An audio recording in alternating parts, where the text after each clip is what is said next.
Hi everyone, back to this episode of the Weekly Pour. Today we are in the kitchen because that's where I happen to be getting ready for football season for my son. So we are going to try the Notre Rouge. She is a local winery here in Windsor, right up the road actually from where we live. This is a, what are we doing, 2020 Chardonnay. So what I'm gonna talk to you guys about today is all the fire zones as far as fire hardening. There's all these new rules.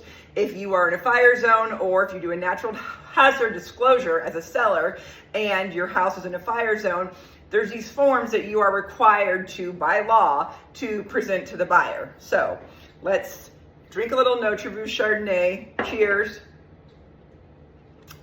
If you're in Windsor, make sure you stop by and try her winery. Very nice lady.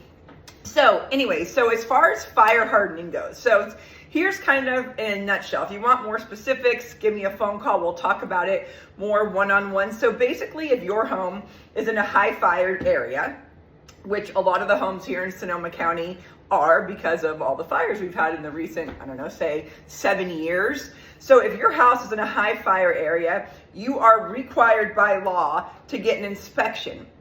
So I'll give you an example. I did one. I had a listing out in Calistoga and it was required to get one of these inspections. Because I am kind of a little bit different, I like to have my listings prepared. I like to tell my seller, okay, your home is in a high fire zone. This is what we're gonna have to do.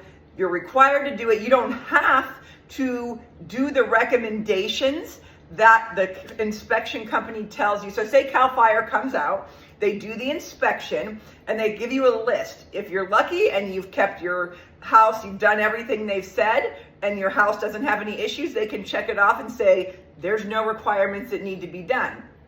But if there is issues and say there's brush touching the house or things touching the roofs or whatever CAL FIRE has on the checklist that you don't meet the requirements, they're gonna check a box and you are required as the seller to disclose it to the buyer, and you have two choices.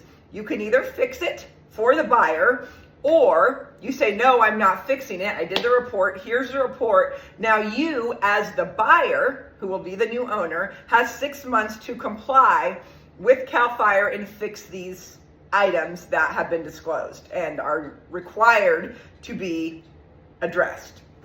So I want you to know, as a seller, you do not have to fix them, but you do need to get the inspection to let the buyer know what the problems are that they are going to be taking on as the new homeowner. If it's some small